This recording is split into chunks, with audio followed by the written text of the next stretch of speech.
जय हिंद। मैं अमित मिश्रा, आप देख रहे हैं LTO स्टार मेरे साथ। जैसा आप सब जानते हैं, हमने पिछले वीडियो में आप सबको इंट्रोडक्शन दिया था कि हम एक सीरीज़ लेके आ रहे हैं जिसका नाम है बलिदान, जिसके तहत हम भारत में स्वतंत्रता संग्राम में शहीद हुए सेनानियों के बारे में आपको रूबरू करवाएंगे। एक एक सैनिक, जहाँ तक हमारी पहुँच है, जहाँ तक हम लोग पहुँच पाएंगे, जहाँ तक जानकारियाँ इकट्ठा कर पाएंगे, हम आपको अवश्य बताएंगे। इसी कड़ी में आज मैं आपको एक जाबाज योद्धा के बारे में बताने जा रहा हूँ, जिसे कहा गया है भारत का सबसे युवा कम अवस्था का शहीद। जी हाँ, मैं बात करने चल रहा हूँ बाजी रावत की। आप और हम में से बहुत से ऐसे लोग, मेरा मानना है जहाँ तक है 80% ऐसे लोग होंगे जिनको बाजी रावत के बारे में नहीं पता होगा। मैं आपको इसके बारे में कुछ ऐसे बताता हूँ कि अकेली अंधेरी रात में, अंधेरे घने रात में, एक 12 साल का बच्चा वो इतिहास रचता है जो बड़े बड़े गाड़ियों में चलने वाले, बड़े बड़े महलों में रहने वाले भी न रच सके। जी हाँ, मैं बात कर रहा हूँ एक ऐसे जाबाज की जो देशभक्ति की भावना से ओतप्रोत था, जिसके एक साहस ने पूरे भारत में अंग्रेजों के विरुद्ध विद्रोह की चिंगारी भड़का दी थी। जी हाँ, जैसे जैसे लोगों को उसके बारे में पता चलता गया, वैसे वैसे लोगों की भावनाएं जो है उनके साथ जुड़ती गई, और परिणाम ये हुआ कि भारत छोड़ो आंदोलन तक आते आते अंग्रेज़ों के खिलाफ भारत के प्रत्येक नागरिक के अंदर एक ज्वालामुखी बन गई। जी हाँ, हमने ज्वालामुखी का जिक्र पिछली बार भी किया था। वो ज्वालामुखी यही है। जी हाँ, जिसके लिए आपको मैं एक लाइन से समझाना चाहूँगा। एक हमारे बहुत महान कवि हैं कालिंदी जी, उन्होंने एक लाइन कही थी। उन्होंने कहा था, आओ लक्ष्मण आओ नट रघुहर्षि प्रधान आओ। आओ लक्ष्मण आओ नट रघुहर्षि प्रधान आओ। बजाओ तुरी बजाओ बिगुल, मरा नहीं है मरा नहीं है। 12 साल का बाजिया अभी मरा नहीं है। जी हाँ, ये लाइनें उस वक्त लिखी गई थी जब वह व्यक्ति, वह बालक, वह वीर शहीद हुआ था। आज मैं उन सब के बारे में आपको बताना चाहूँगा। जी हाँ, तो आइए शुरू करते हैं। जी, इनका जन्म जो है उड़ीसा में, भारत के उड़ीसा राज्य में नीलकंठ घाट पे ढाका नाला गांव में हुआ था।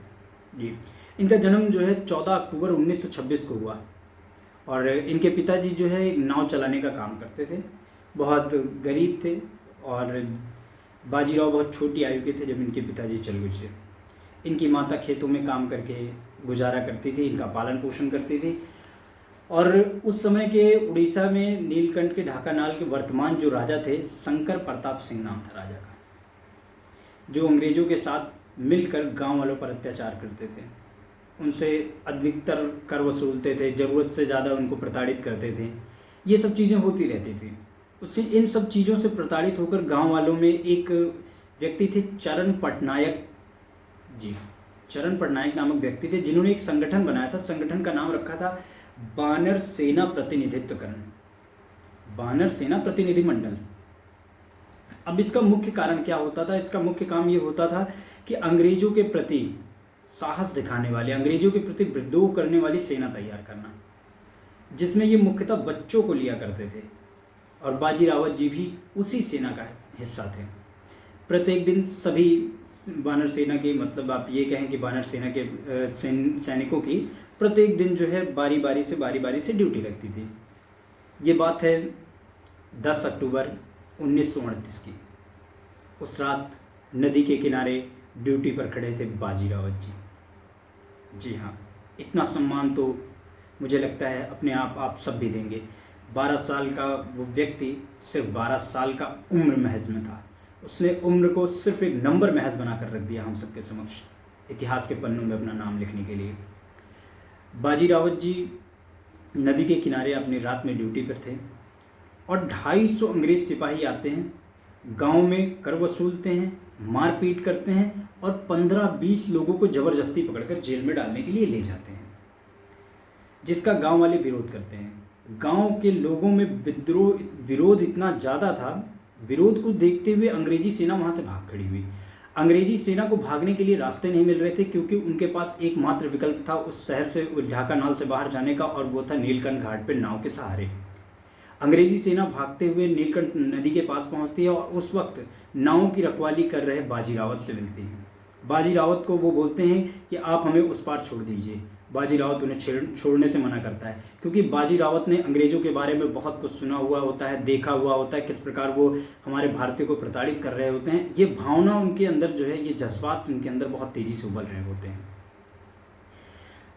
अंग्रेज जब ये जानते हैं कि इनका साहस जो है अब नहीं हिल सकता, अब नहीं डिगमगा सकता, तो वो उसे धमकी देते हैं और पीछे गांव वाले तेज़ी से इनके ऊपर आक्रमण कर रहे होते हैं, इनके लोगों को मार रहे होते हैं। 250 सिपाहियों में से कई सिपाहियों को गांव वालों ने मिलकर मारा, बहुत से अभी मर रहे होते हैं, मार खा रहे होते हैं। इतने में आगे जो इनके प्रमुख थे वो जो है बाजी रावत के ऊपर बंदूक के कुंदक से हमला करता है और बंदूक का कुंदा इतनी तेज़ी से मारता है कि जबड़ा फट जाता है बाजी रावत का।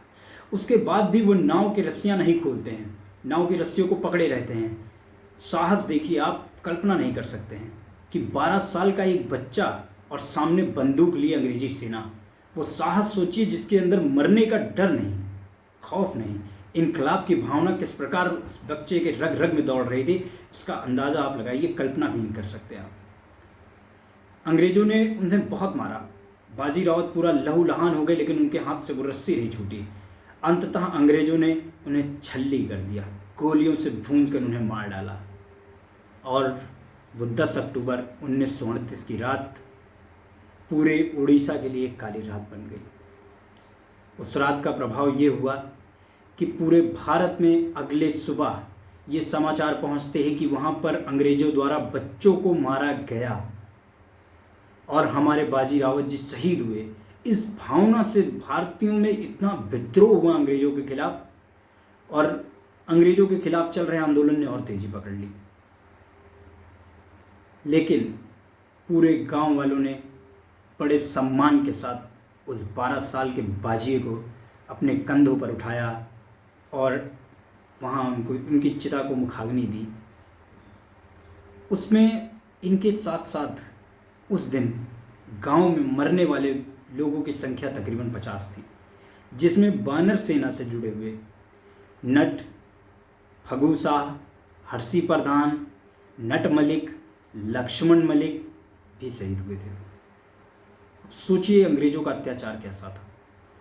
लेकिन अंग्रेज़ों के अत्याचार के आगे, उनकी बंदूक के नाल के आगे चट्टान सा अड़ा रहने वाला बाजी रावत अंग्रेज़ों के हौसले पस्त कर गया था।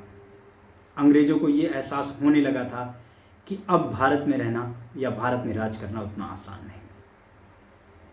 आज भी उड़ीसा के ढाका नाल में नीलकंठ घाट पे नदी के किनारे 11 अक्टूबर को एक सभा का आयोजन किया जाता है।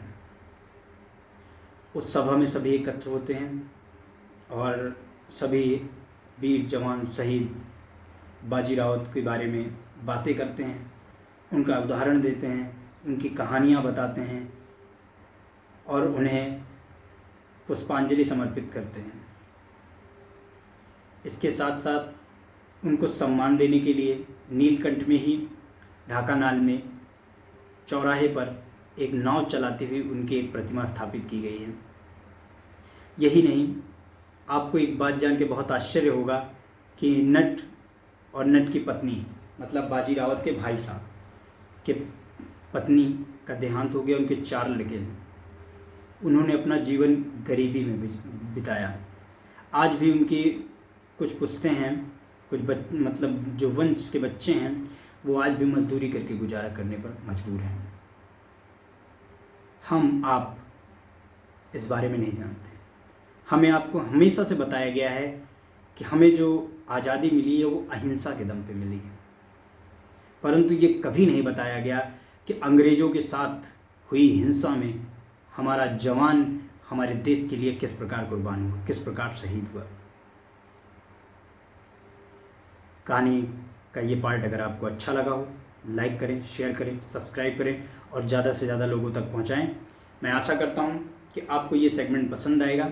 मैं ऐसे ही शहीदों के बारे में एक लंबी फेयर लिस्ट मेरे पास रखी है, मैं सब पे सर्च कर रहा हूँ और बारी बारी से आपके मध्य प्रत्येक सीरीज़ में, प्रत्येक पार्ट में एक जवान के बारे में आपको अवश्य बताऊँगा और मेरे मन में ये अवश्य है, मैं आप सबसे विनती जरूर करना चाहूँगा, यदि आप सब उड़ीसा जाएं तो नीलकंठ घाट पर जरूर जाएं और एक बार इनके परिवार वालों से मिलने की कोशिश करें। आप अगर मदद नहीं कर सकते हैं कोई बात नहीं, परंतु जो भी आपसे बन पड़े इनके सहयोग में अवश्य आप आगे बढ़ें। जय हिंद, जय भारत। मिलते हैं अगली सीरीज में। धन्यवाद।